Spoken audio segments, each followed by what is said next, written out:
আসসালামু আলাইকুম রহমতুল্লাহি ওবরাকাতুহ। আলহামদুলিল্লাহি ওয়াহদা ওয়াসসালাতু ওয়াসসালামু আলা মান লা নাবিয়্যা বা'দা ওয়া আলা আলিহি ওয়া সাহবিহি ওয়া মাওয়ালা। আমাদের যে বিষয়ের উপরে ধারাবাহিক খুতবা চলছিল, বিষয়টি ছিল মিন আশরাতিস সাআহ, অর্থাৎ কিয়ামতের নিদর্শনাবলী, কিয়ামতের কিছু গুরুত্বপূর্ণ আলামত। এই বিষয়ের উপরে আমরা ইতিপূর্বে ধারাবাহিক 9টি খুতবা পেশ করেছি। আজকে এই বিষয়ের উপরে 10ম খুতবা আমাদের পেশ করা হবে ইনশাআল্লাহ। প্রথমে আমরা আল আলামাত আস-সুগরা, ছোট ছোট যে আলামতগুলো সেগুলো আমরা আলোচনা করেছি।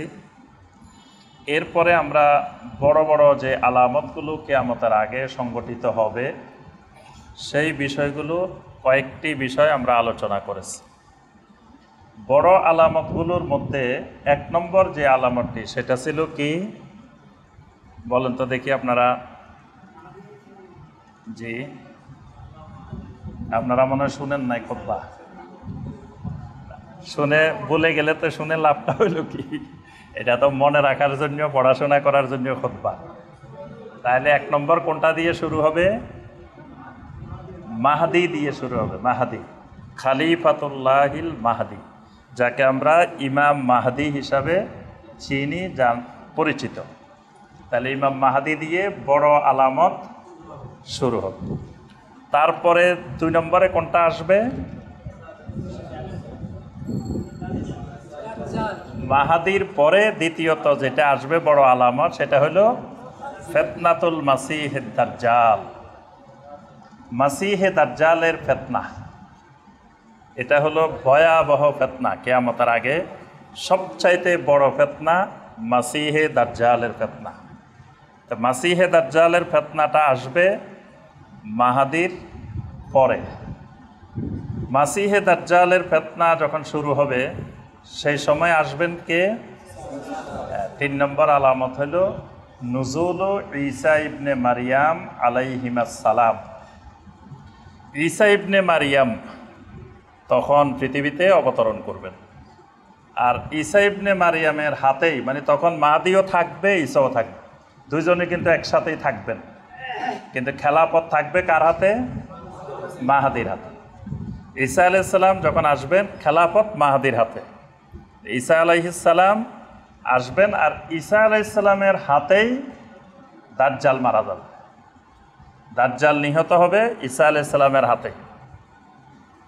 আমরা গত জুমার খুতবায় ঈসা আলাইহিস সালামের অবতরণ সম্পর্কে আমরা আলোচনা করেছি। তাহলে আমাদের কয়টি বড় আলামত আলোচনা হয়েছে? 3টা হয়েছে। একটা ইমাম মাহদি, একটা ফিতনায়ে মাসিহে দাজ্জাল, আর একটা ঈসা আলাইহিস সালামের অবতরণ। এই আলামতগুলো এলমে গায়েবের বিষয়। এগুলো আল্লাহ রাব্বুল আলামিন এবং আল্লাহ রসুল সাল্লাল্লাহু আলাইহি ওয়াসাল্লাম আমাদেরকে যদি না জানাইতেন, আমরা জানার কোনো উপায়, বিকল্প ছিল না। এই বিষয়গুলো আমরা কোরআনে কারিমের মাধ্যমে এবং সহিহ হাদিসের মাধ্যমে জানতে পেরেছি। এখন এগুলো কখন আসবে, কিভাবে আসবে না, এগুলো আল্লাহ রাব্বুল আলামিনই ভালো জানেন। আমাদের কাজ হলো এই বিষয়গুলোর উপরে পরিপূর্ণরূপে ঈমান রাখতে হবে। এটাই ঈমানের একটা রোকন, যে আল ঈমান বিল ইয়াউমিল আখির, আখিরাতের প্রতি যে ঈমান, সেই ঈমানের একটা অংশ এই কিয়ামতের আলামতগুলোর প্রতি বিশ্বাস রাখা। কেউ যদি একটা আলামতকে অস্বীকার করে তাহলে তার ঈমান থাকবে না। যেহেতু এই আলামতগুলো কোরআনে কারিমে আসছে এবং নবী সাল্লাল্লাহু আলাইহি সাল্লামের সহিহ হাদিসে আসছে। এরপরে ঈসা আলাইহিস সালামের পরে 4 নম্বরে যে আলামতটা আসবে কিয়ামতের আগে, সেটা হলো ইয়াজুজ ওয়া মাজুজ। 4 নম্বরটা হলো ইয়াজুজ মাজুজ। এটা একটা মানে জাতির নাম, ইয়াজুজ ওয়া মাজুজ। এখানে 2টা জাতি। একটা জাতি ইয়াজুজ আর একটা জাতি মাজুজ। তো এই ইয়াজুজ মাজুজও সরাসরি কোরআন দ্বারা প্রমাণিত। কোরআনে কারিমে আল্লাহ রাব্বুল আলামিন ইয়াজুজ মাজুজের বর্ণনা দিয়েছেন। তারপরে 5 নম্বরে যে আলামতটা আসবে সেটি হলো আল খুসুফাতুস সালাসা। সমগ্র পৃথিবীতে বিশাল বিশাল 3টা ভূমিধস ভূমিকম্প আসবে। একটা পৃথিবীর পূর্ব প্রান্তে, একটা পৃথিবীর পশ্চিম প্রান্তে, আর একটা জাজিরাতুল আরবে। এই 3টা বড় আকারের ভূমিধস। এটা হলো কয় নম্বর আলামত? 5 নম্বর। 6 নম্বর হলো আর দোকান। দোকান মানে ধোঁয়া। কিয়ামতের আগে বিশাল আকারে ধোঁয়া আত্মপ্রকাশ করবে, ধোঁয়া। এটাও একটা কিয়ামতের বড় আলামত। আজকে আমরা 3টা আলামত আলোচনা করব। একটা ইয়াজুজ মাজুজ, একটা আল খুসুফাতুস সালাসা ভূমিধস, আর একটা হলো দোকান। আর বাকিগুলো আমরা আরেকটা খুতবায় আলোচনা করলে আমাদের এই ধারাবাহিক আলোচনা শেষ হবে ইনশাআল্লাহ। তাহলে প্রথমে আসি আমরা ইয়াজুজ ওয়া মাজুজ। এই শব্দ দুইটা আরবি নাকি অনারবি এটা নিয়ে আহলুল ইলমদের মধ্যে একতালাফ আছে। কারো কারো মতে এই শব্দ দুইটা আরবি না, এই শব্দ দুইটা আজমি। আজমি মানে অনারবি শব্দ। কারণ এই জাতি দুইটা যেই সময় পৃথিবীতে ছিল তখন পৃথিবীতে আরবি ভাষায় ছিল না। মানে এই ইয়াজুজ এবং মাজুজ যে সময় তারা পৃথিবীতে অবস্থান করছে এই সময়ে পৃথিবীতে আরবি ভাষার উৎপত্তি হয়নি। আরবি ভাষার উৎপত্তি হয়েছে নবী সাল্লাল্লাহু আলাইহি সাল্লামের জন্মের 150-200 বছর আগে। এর আগে পৃথিবীতে আরবি ভাষাই ছিল না। আর আরবি ভাষার মূল আদি ভাষা হলো সেমিটিক ল্যাঙ্গুয়েজ, সামি ভাষা। সামি ভাষাটা নূহ আলাইহিস সালামের এক ছেলের নাম হলো সাম। নূহ আলাইহিস সালামের 3 ছেলে জীবিত ছিলেন প্লাবনের পরে। এক ছেলের নাম হাম, এক ছেলের নাম সাম, আর এক ছেলের নাম ইয়াফেস। এক ছেলের নাম হাম, আরেকটা সাম, আরেকটা ইয়াফেস। তো সামের থেকে সেমিটিক ল্যাঙ্গুয়েজ, সাম জাতির ভাষা। তো এই আরবির আদি রূপ হইল এই সাম জাতির ভাষা, আল লুগা আস-সামিয়া। সেই সাম থেকে, সাম যুগের ভাষা আমরা অ্যারাবিক ফিলোলজি একটা সাবজেক্ট আছে, অ্যারাবিক ফিলোলজি মানে আরবি ভাষা তত্ত্ব, ফিকহুল লুগা। তো এই অ্যারাবিক ফিলোলজির মধ্যে আরবি ভাষার 6টা রূপ আছে। মানে সামি ভাষা থেকে এরামি ভাষা, এরামি ভাষা থেকে এই ভাষা, তারপরে ইব্রানি, তারপরে সুরিয়ানি, তারপরে এইভাবে আস্তে আস্তে আরবিতে আসছে। এই আরবি অক্ষরগুলা এক এক ভাষার মধ্যে এক এক রকম ছিল। সামি ভাষার মধ্যে এক একটা অক্ষর এক একটা প্রাণীর ছবি ছিল। আমরা এখন আলিফ দেখি না, লম্বা একটা আলিফ। ওই সময় আলিফ মানে ধরেন একটা ওট, একটা ওটের ছবি, এটা আলিফ। তো ওটের ছবি কেন? ওটার আরবি ইবিল, ইবিল আলিফ দিয়ে লিখতে হয়। তো ওরা ওই ওটেটা দেখলে বুঝতো যে এটা আলিফ। এইভাবে আরবি অক্ষরগুলো এক একটা প্রাণী ছিল। আস্তে আস্তে এটা রূপান্তর হইতে হইতে হইতে আরবি হয়েছে। তা আমরা যেটা বলছি ইয়াজুজ ওয়া মাজুজ, যেই যুগের মানুষ সেই যুগে আরবি ভাষা ছিল না। এজন্য আহলুল ইলমরা বলছেন যে ইয়াজুজ মাজুজ এটা আরবি শব্দ না, এটা অনারবি শব্দ। আবার আরেক দল আহলুল ইলমের মত হলো না, এটা আরবি শব্দ। কেন আরবি শব্দ? হ্যাঁ, এই তো আলহামদুলিল্লাহ আজকে সরকার বাড়ির মুসল্লির পরিচয় পাওয়া গেছে, এলমি পরিচয়। যেহেতু আল্লাহ পাক বলছেন ইন্না আনজালনাহু কুরআনান আরাবিয়্যা, আমি কোরআন নাজিল করছি আরবিতে। তাহলে কোরআনে যত শব্দ পাওয়া যাবে সব আরবি। যেহেতু ইয়াজুজ মাজুজ কোরআনে পাওয়া গেছে, তো সুতরাং এটা কোরআনে আসার কারণে এটা অনারবি হলেও আরবি হয়ে গেছে। ইয়াজুজ মাজুজ অর্থ কি? ইয়াজুজ এবং মাজুজ এগুলোর উৎপত্তি হলো আজ্জাজা ইউআজ্জিজু। আজ্জাজা মানে অত্যন্ত শক্তিশালী, প্রচণ্ড প্রতাপশালী এইরকম ব্যক্তিদেরকে বা এরকম বংশকে বলা হয় আজাজ। আজাজ থেকে ইয়াজুজ মাজুজ, মানে এরা যে এলাকায় বসবাস করত এরা দুই ভাগে বিভক্ত ছিল। তো এক অঞ্চলের লোকেরা তাদেরকে পরিচয় দিত ইয়াজুজ, এই অঞ্চলের লোকেরা পরিচয় দিত মাজুজ। কিন্তু দোনোটার মানুষগুলার গঠন আকৃতি সব একই। এগুলা ছোট ছোট, এগুলার আকৃতি হাদিসের মধ্যে আসছে, অনেকগুলার বর্ণনা আসছে। এরা খুব খাটো খাটো, একবার ছোট ছোট মানুষ। এরা কিন্তু বানি আদম। ইয়াজুজ মাজুজ অন্য প্রাণী, এরা মানুষ। বিভিন্ন তাফসিরে আসছে যে আসলু ইয়াজুজ ওয়া মাজুজ মিনাল বাশার, মানে ইয়াজুজ মাজুজ এরা কিন্তু মানুষ। মিন যুররিয়াতে আদম ওয়া হাওয়া আলাইহিমাস সালাম, এরা কিন্তু আদম এবং হাওয়া আলাইহিস সালামের বংশধর। তবে ইমাম নববী রাহমাহুল্লাহ বলেন এরা আদমের বংশধর, হাওয়ার বংশধর না। ইমাম নববী বলছেন এরা আদমের বংশধর কিন্তু হাওয়ার বংশধর না। তো এবার বলেন তো দেখি, আদমের বংশ কেমনে হয় হাওয়া ছাড়া? জি না, আদম আলাইহিস সালামের তো বউ একজন, হাওয়া আলাইহিস সালাম। আর কোনো স্ত্রী ছিল এরকম বর্ণনা তো আমরা কোরআন হাদিসে পাই না। তাহলে স্ত্রী একজন, কিন্তু স্ত্রী ছাড়া এরা বংশ হইল কেমনে? ইমাম নববী রাহমাহুল্লাহ কিছু ইসরায়েলি রাওয়ায়াত, কিছু বর্ণনার বরাত দিয়ে উনি বলছেন যে একবার আদম আলাইহিস সালামের স্বপ্নদোষ হয়েছে।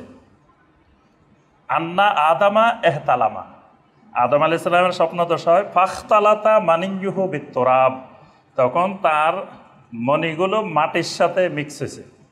ফাখালাকাল্লাহু মিন যালিকা ইয়াজুজ ওয়া মাজুজ, ওই মাটির সাথে মিক্স হয়ে সেখান থেকে আল্লাহ রাব্বুল আলামিন ইয়াজুজ মাজুজকে বানাইছে। এটা ইমাম নববী রাহমাহুল্লাহর বক্তব্য যে উনি হাওয়ার গর্ভে জন্মগ্রহণ করেন নাই, গর্ভ ছাড়াই মাটির সাথে মিক্স হয়ে আল্লাহ পাক সেখান থেকে ইয়াজুজ মাজুজকে তৈরি করছে।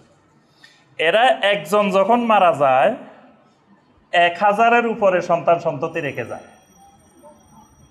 এবার এদের দেখেন মানে প্রজনন ক্ষমতা, প্রজনন শক্তি কি মানে ব্যাপক, যে আল্লাহ রসুল বলছেন, এটা সহিহ হাদিসে আসছে যে একজন মারা যাওয়ার আগে সে 1000 লোক রেখে যায়, তার বংশধর রেখে যায় একজন যখন মারা যায়।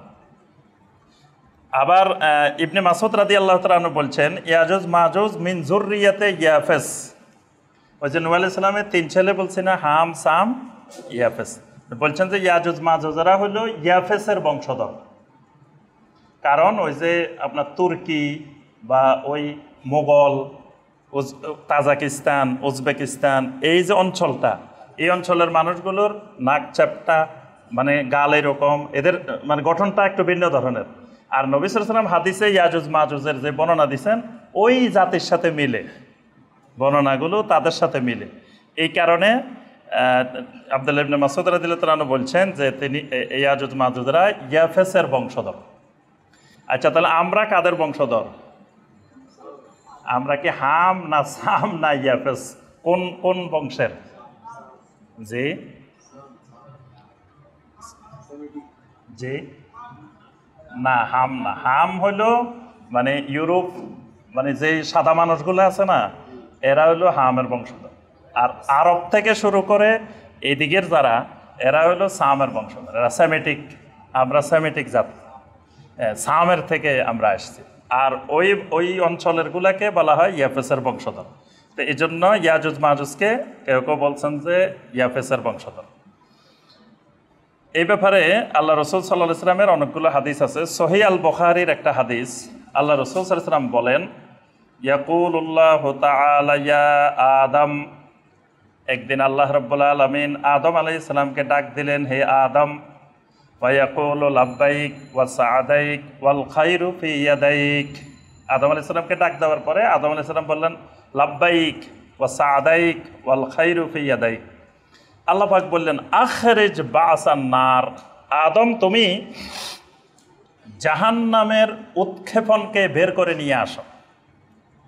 আদম আলাইহিস সালাম বললেন ওয়ামা বাসুন নার, জাহান্নামের উৎক্ষেপণ আবার কি আল্লাহ, আমি তো চিনতে পারি না।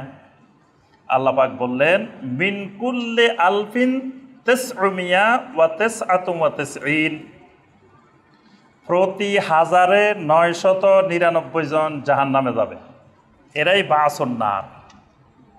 1999 জন জাহান্নামে যাবে, একজন জান্নাতে যাবে। এই যে 999 জন, এটাই হলো জাহান্নামের উৎক্ষেপণ। আল্লাহ পাক আরো বললেন যে ফাইন্দাহু ইউসিবুস সগীর, আর এটা এমন একদিন ঘটবে যেই দিন শিশুকে বৃদ্ধ বানাই দিবে।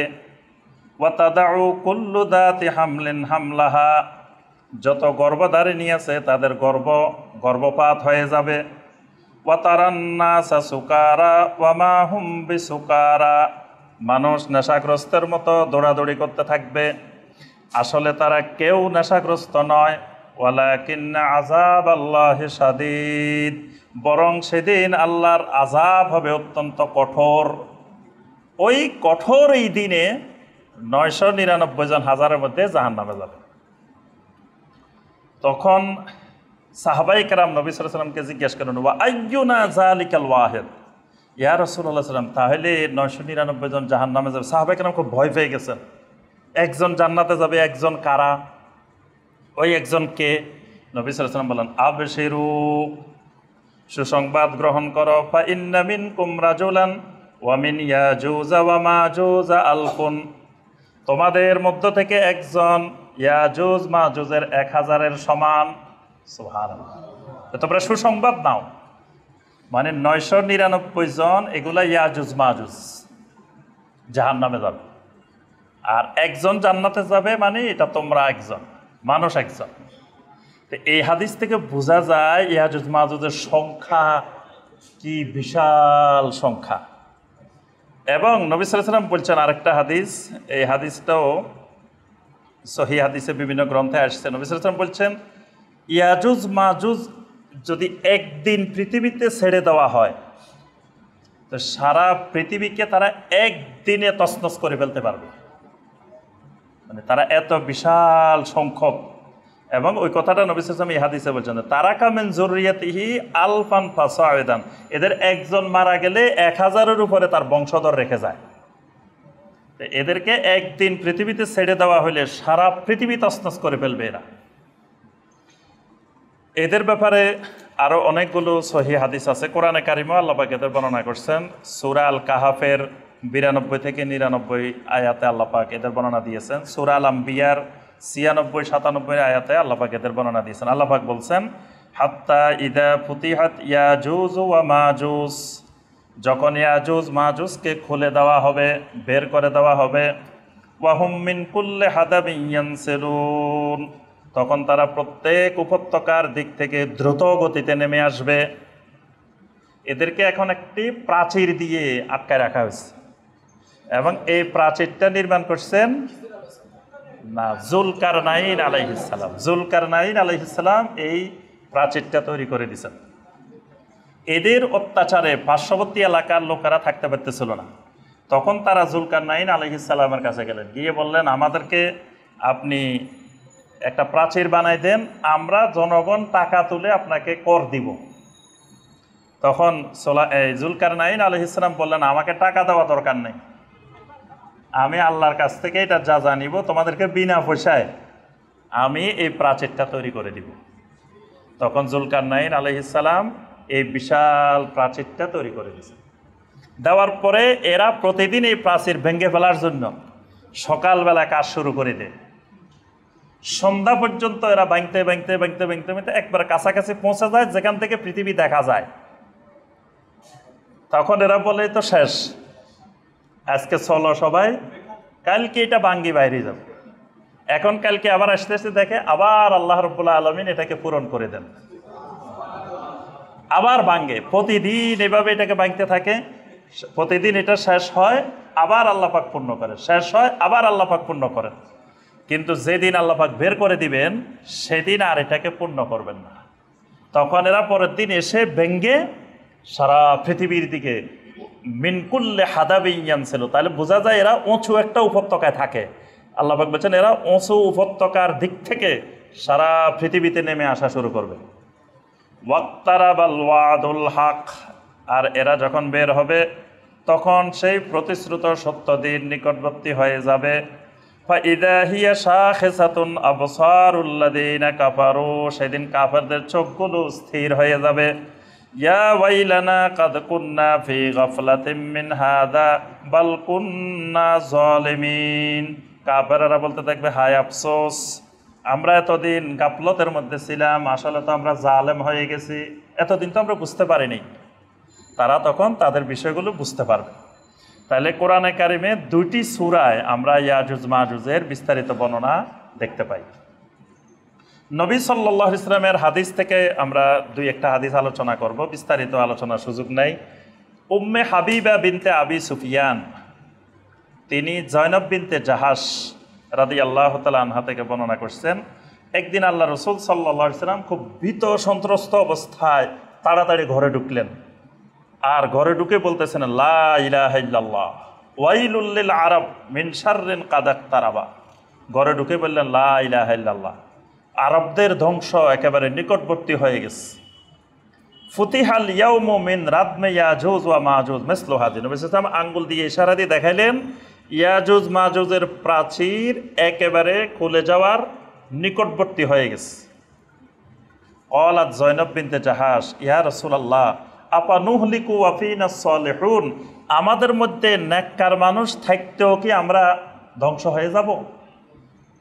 আল্লাহ রাসূল সাল্লাল্লাহু আলাইহি ওয়াসাল্লাম বলেন, ইদা কাসুরাল খাবাস, যখন তোমাদের মধ্যে অপরাধ বেড়ে যাবে, আল্লাহ নাফরমানি বেড়ে যাবে, তখন নেককার মানুষ থাকলেও তোমরা ধ্বংস হয়ে যাবে। এখানে নবী সাল্লাল্লাহু আলাইহি ওয়াসাল্লাম ইয়াজুজ মাজুজের প্রাচীরের ব্যাপারে এই হাদিসের মধ্যে আল্লাহ রাসূল দেখাইলেন যে এটা একবারে ফাঁকা হয়ে গেছে, নিকটবর্তী হয়ে গেছে। আরেকটি হাদিস নাওয়াস ইবনে সামআন রাদিয়াল্লাহু তাআলা আনহুর হাদিস। এই হাদিসে আল্লাহ রাসূল সাল্লাল্লাহু আলাইহি ওয়াসাল্লাম বলছেন, যখন ইয়াজুজ মাজুজ বের হবে তখন আল্লাহ পাক ঈসা আলাইহিস সালামকে বলবেন, তুমি আমার বান্দাদেরকে নিয়ে তুর পর্বতে গিয়ে আশ্রয় নাও। হাররিজ ইবাদি ইলা তুর, আমার বান্দাদেরকে নিয়ে তুর পাহাড়ে আশ্রয় নাও। তখন ঈসা আলাইহিস সালাম বলবেন, আল্লাহ আমরা কি এদের মোকাবেলা করতে পারবো না? আল্লাহ বলবেন, এরা এমন এক শক্তি, তোমাদের মোকাবেলা করার মতো ক্ষমতা নাই, তোমরা তুর পাহাড়ে আশ্রয় নাও। এমন সময় আল্লাহ রাব্বুল আলামিন ইয়াজুজ মাজুজকে ছেড়ে দিবেন, তারা বের হওয়া শুরু করবে। বের হয়ে সর্বপ্রথম যে গ্রুপটা বের হবে, এরা চলে যাবে পায়ামুররু উলাইকা আলা বুহায়রা তবারিয়া, এরা বের হয়ে মাত্র বুহায়রা তবারিয়া চলে যাবে। তো বুহায়রা তবারিয়াটা কোথায়? বুহায়রা তবারিয়া মানে একটা হ্রদ, এটা আপনার ফিলিস্তিন, বর্তমান ফিলিস্তিনে এই বুহায়রা তবারিয়া, এটা একটা লেক। এটাকে নাম দেওয়া হয়েছে সি অফ গ্যালিলিও, এটার নাম লেক অফ টাইবেরিয়ান, অনেক নামে এটা নামকরণ করা হয়েছে। এটা হাদিসের ভাষায় বুহায়রা তবারিয়া। তো এই বুহায়রা তবারিয়া এরা আসবে প্রথম গ্রুপটা। তাহলে বোঝা যায় এরা বের হবে ফিলিস্তিনের আশেপাশের ওই দিক থেকে বের হবে, যেহেতু নবী সাল্লাল্লাহু আলাইহি ওয়াসাল্লাম নাম ধরে বলছেন বুহায়রা তবারিয়া প্রথম দলটা এরা আসবে। এসে কি করবে? ফাইয়াশরাবুনা মাফিয়া, যত পানি আছে এক টানা সব খাই ফেলবে। পরের গ্রুপ আসি দেখবে, লাকাদ কানা বিহাজি মাররাতুন মা, জীবনে কোনোদিনই এই জায়গায় একটু পানিও ছিল না। এই লেকের যত পানি আছে, এই লেকটাকে আপনার ভূতত্ত্ববিদেরা বলছেন বর্তমানে 23 কিলোমিটার লম্বা। এই রডটা 13 কিলোমিটার প্রশস্ত, এটা 13 কিলোমিটার প্রশস্ত, 23 কিলোমিটারের লম্বা। তো এই বিশাল বুহায়রা তবারিয়া, এই পানি এক টানে শেষ। পরের গ্রুপ আসি দেখবো এখানে কোনো পানি নেই, আমি বলবো যে জীবনে কোনোদিন এখানে পানি ছিলই না, কোনো অস্তিত্বই থাকবে না। এইভাবে একদিনে তারা সমগ্র পৃথিবী তছনছ করে ফেলবে বের হয়, এবং যাকে পাবে তাকে হত্যা করবে, যেখানে পাবে হত্যা করবে। কিন্তু ইমানদারেরা ওই তুর পাহাড়ে আশ্রয় নেবে, ইমানদারদেরকে হত্যা করতে পারবে না। এরপরে আস্তে আস্তে যখন এরা কোথাও মানুষ খুঁজে পাবে না, তখন এবার এরা আস্তে আস্তে তুর পাহাড়ের দিকে আস্তে আস্তে যাওয়া শুরু করবে। তখন এবার ঈসা আলাইহিস সালাম মুমিনদেরকে নিয়ে আল্লাহর কাছে দোয়া করবেন, আল্লাহ এই ইয়াজুজ মাজুজের এই ভয়াবহ অবস্থা থেকে আল্লাহ আমাদেরকে বাঁচান।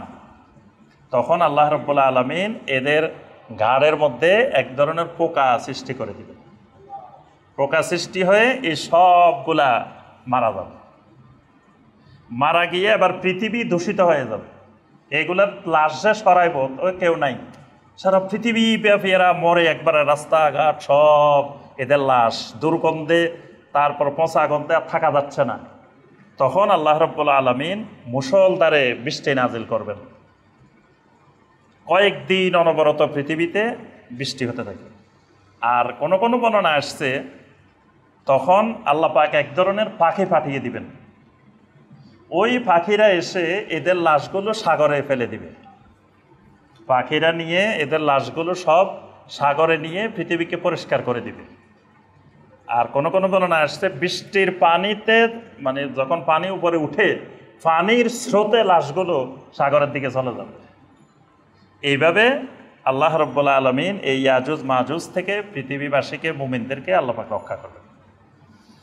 আর ইয়াজুজ মাজুজের যে প্রাচীরটা যুলকারনাইন আলাইহিস সালাম বানিয়েছেন, এই ব্যাপারেও আল্লাহ পাক কোরআনে কারিমে সূরা আল কাহাফের 94 এবং 95 নম্বর আয়াতে আল্লাহ পাক বলছেন, ক্বালু ইয়া যাল কারনাইন ইন্না ইয়াজুজ ওয়া মাজুজ মুফসিদুনা ফিল আরদ। ওই জনপদের অধিবাসীরা বলল, হে যুলকারনাইন, ইয়াজুজ মাজুজ পৃথিবীর মধ্যে ফাসাদ সৃষ্টি করতেছে। ফাহাল নাজআলু লাকা খরজান আলা আন নাজআলা বাইনানা আলা আন তাজআলা বাইনানা ওয়া বাইনাহুম সাদ্দা। তারা বলেন, আমরা কিছু কর নির্ধারণ করে আমরা বের করে নিব, নিয়ে আমরা আমাদের মাঝে আর তাদের মাঝে একটা প্রাচীর বানিয়ে দেন, আপনাকে আমরা কিছু টাকা কর দিব আমরা। তখন যুলকারনাইন আলাইহিস সালাম বলেন, মা মাক্কান্নি ফীহি রব্বি খায়রুন, যে আমার রব আমাকে যে কল্যাণ দিয়েছেন এটাই আমার জন্য যথেষ্ট, তোমরা কিছু দেওয়ার দরকার নেই। ফাআইনুনি বিকুওয়াতিন, তবে আমি বানানোর ক্ষেত্রে তোমরা আমাকে সহযোগিতা করো। আজআল বাইনাকুম ওয়া বাইনাহুম রাদমা, আমি তোমাদের মাঝে তাদের মাঝে বিশাল একটা প্রাচীর তৈরি করে দিব।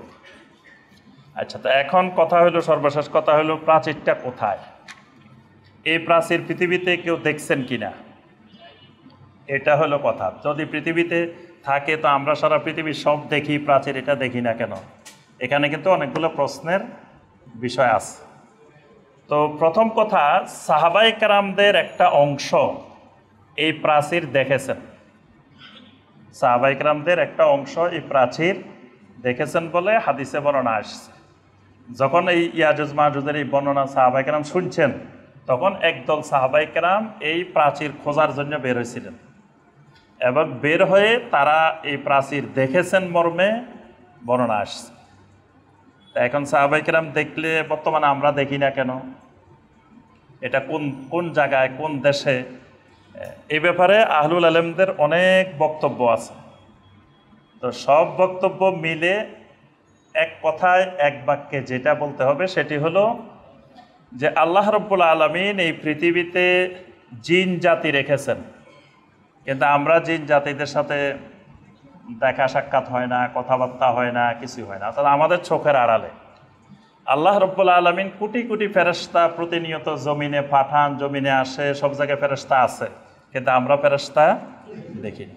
এরকম আল্লাহ রাব্বুল আলামিনের অসংখ্য মাখলুক আমাদের দৃষ্টির আড়ালে আছে, আমরা দেখি না, চোখে, আমাদের এই স্বাভাবিক চোখে দেখি না। তো এটাও আল্লাহ রাব্বুল আলামিনের একটি বড় হিকমা, যে আল্লাহ রাব্বুল আলামিন এই ইয়াজুজ মাজুজের প্রাচীরটাকে আমাদের চক্ষু থেকে, দৃষ্টি থেকে আড়াল করে রেখেছে, এবং এটা পৃথিবীতে আছে, জমিনের মধ্যেই আছে, তবে আমরা এটাকে স্বাভাবিকভাবে দেখব না, বা এটা আল্লাহ পাকের ইচ্ছা, আল্লাহ আমাদের থেকে আড়াল করে রাখবে। তবে এই ব্যাপারে বেশ ব্যাপক আকারে কোনো গবেষণা, রিসার্চ প্রয়োজন নাই, কারণ এটা যখন বের হবে আমরা থাকবো কি থাকবো না তার তো কোনো ঠিক নেই, আর থাকলেও অসুবিধা নেই। আমার যদি ইমান আমল ঠিক থাকে, আমি ঈসা আলাইহিস সালামের সাথে তুর পাহাড়ে চলে যাব, তাহলে এদেরকে খোঁজার তো দরকার নাই যে আমরা সবাই মিলে এদেরকে খুঁজে বাইর করি কোথায় আছে, এদের বিরুদ্ধে যুদ্ধ করি, এদেরকে মারি ফেলি, এদেরকে শেষ করি, এরকম তো কিছুই দরকার নেই। তাহলে এরা যেখানে থাকুক, আল্লাহ পাক যেখানে মনে চায় সেখানে রাখছেন, যেখানে থাকুক, আমাদের কোনো সুবিধা অসুবিধা নাই। আমাদের কাজ হলো যে কোরআন এবং সহিহ হাদিসে যা আসছে আমরা এটার উপরে ঈমান আনব। এরপরে যেটা আল খুসুফাতুস সালাসা, মানে তিনটা বড় বড় ভূমিধস, আল্লাহ রসুল সাল্লাল্লাহু আলাইহি ওয়াসাল্লামের অনেকগুলো হাদিসে এই তিনটি ভূমিধসের কথা আসছে। আল্লাহ রসুল বলছেন কিয়ামতের আগে সালাসাতু খুসুফ, তিনটি বড় আকারের ভূমিধস হবে। একটা খাসফুন বিল মাশরিক, পৃথিবীর পূর্ব প্রান্তে, আরেকটা হবে খাসফুন বিল মাগরিব, একেবারে পৃথিবীর পশ্চিম প্রান্তে, আরেকটা হবে খাসফুন বি জাজিরাতিল আরব, জাজিরাতিল আরবের মধ্যে। তো এই ভূমিকম্পটা কখন হবে? এই ভূমিকম্পটাও কিয়ামতের পূর্ব মুহূর্তে হবে, কিন্তু তার আগে হয়তো পৃথিবীতে আরও অনেক বড় বড় ভূমিকম্প হয়েছে, হবে। কিন্তু সেই ভূমিকম্পের অর্থ এই নয় যে কিয়ামতের যে বড় আলামত সে আলামত, বরং এই তিনটা ভূমিকম্প একসাথে হবে, মানে কাছাকাছি সময়ের মধ্যেই হবে, পৃথিবীর পূর্বে, পশ্চিমে, জাজিরাতুল আরবে। এবং সেটা বড় আকারের ভূমিধস, সেটা স্বাভাবিক এই ভূমিধসের মতো না। তো এই কারণে যে হাদিসগুলো আসছে সবগুলো হাদিসের আলোকে বোঝা যায় যে এটা কিয়ামতের আগে, কিয়ামতের আগে ছোট ছোট ভূমিকম্প অসংখ্য হবে, সেগুলো ছোট আলামত। কিন্তু বড় আলামত যেটি, সেটা একসাথে একেবারে বিশাল আকারে বড় বড় তিনটা ভূমিকম্প হবে। এরপরে যে আলামতটি সেটি হলো আর-দুখান। দুখান মানে বড় আকারে, বিশাল আকারে পৃথিবী থেকে ধোঁয়া বের হইতে থাকবে। এটাকে আল্লাহ পাক কোরআনে কারিমে সরাসরি এই আলামতটা বর্ণনা করেছেন, এবং নবী সাল্লাল্লাহু আলাইহি ওয়াসাল্লামের অনেক হাদিসেও এই দুখান সম্পর্কে, ধোঁয়া সম্পর্কে আসছে। কোরআনের একটা সূরায় আছে, সূরা আর-দুখান।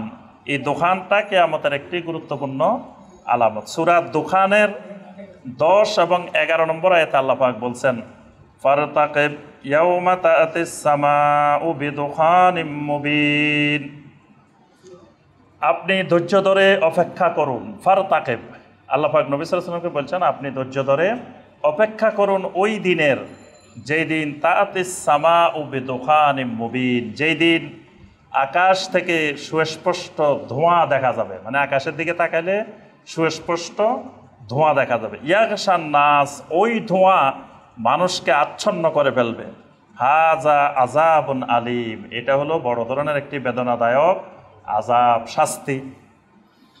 এখানে এই আয়াতে কারিমার তাফসিরে মুফাসসিরিনে কেরাম দুটি মত ব্যক্ত করছেন। কেউ কেউ বলছেন যে এই ধোঁয়া মানে এটা কিয়ামতের আগে না, এটা নবী সাল্লাল্লাহু আলাইহি সাল্লাম যখন দেখলেন আরবের মুশরিকেরা, কুফফারেরা ঈমান আনতেছে না, তখন নবী সাল্লাল্লাহু আলাইহি সাল্লাম আল্লাহ পাকের কাছে দোয়া করলেন যে আল্লাহ, এই জাতির উপরে, এই কওমের উপরে আপনি একটা দুর্ভিক্ষ নামাই দেন।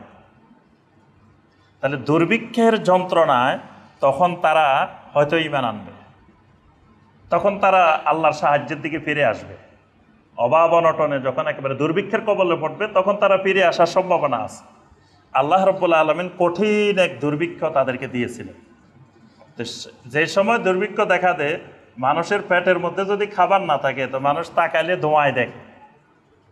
এখন পেটে খাবার থাকে না, শরীর শক্তিহীন হয়ে গেছে, চোখে তখন স্বাভাবিকভাবে দেখে না, যেদিকে তাকায় সেদিকে ধোঁয়ার মতো মনে হয়, কুয়াশা মনে হয়, ধোঁয়া মনে হয়। তো এখানে মুফাসসিরিনে কেরাম বলছেন ওই দুর্ভিক্ষের কথাই আল্লাহ পাক বলছেন ফারতাকিব ইয়াওমা তাআতিস সামাউ বিদুখানিম মুবিন। তবে জমহুর আহলুল ইলম, জমহুর সাহাবাই কেরাম, অধিকাংশ ওলামাই কেরাম সবার মত হলো না, ওই দুর্ভিক্ষকে আল্লাহ রাব্বুল আলামিন দুখান বলেন নাই, বরং ওই দুর্ভিক্ষের বাহিরে কিয়ামতের আগে এরকম কিয়ামতের আলামত হিসাবেই যখন ইয়াজুজ মাজুজ বের হবে, এরপরে ভূমিধস হবে, এরপরে মানে ইয়াজুজ মাজুজের পরে তো পৃথিবীতে ইমানদার ছাড়া আর কেউ নাই। তো এই ইমানদারদের উপরেই একসময় ভূমিধস, ভূমিধসের পরে এই ইমানদারগুলো আস্তে আস্তে আবার কিন্তু শিরিকের দিকে, কুফরের দিকে ফিরে যাবে। কারণ কিয়ামত যখন চূড়ান্ত মুহূর্তে হবে, তখন তো ইমানদার একজনও থাকবে না। তো ওই সময়ে এই কিয়ামতের আলামতটাও প্রকাশ পাবে, যে তারা একদিন দেখতে পাবে যে আকাশের দিকে তাকালে চারিদিকে শুধু ধোঁয়া দেখতে পাবে, দুখান দেখতে পাবে। এটাও কিয়ামতের একটি আলামত। তো আল্লাহ রাব্বুল আলামিন আমাদের সবাইকে এই ইমানি বিষয়, এলমে গায়েবের এই বিষয়টিকে আল্লাহ পাক আমাদেরকে যথাযথভাবে কোরআন সুন্নাহ যেভাবে এসেছে সেভাবে আমাদেরকে আল্লাহ পাক ঈমান আনার তৌফিক দান করুন। আল্লাহ রাব্বুল আলামিন আমাদেরকে আখিরাতের প্রতি যথাযথ ঈমানের মাধ্যমে আল্লাহ পাক আখিরাতে আমাদের সবাইকে জাহান্নাম থেকে মুক্তি পেয়ে সবাইকে আহলুল জান্নাহ আসহাবুল জান্নাহ হওয়ার তৌফিক দান করুন। ইনশাআল্লাহ পরবর্তী খুতবায় আমরা বাকি আলামতগুলো আলোচনা করব।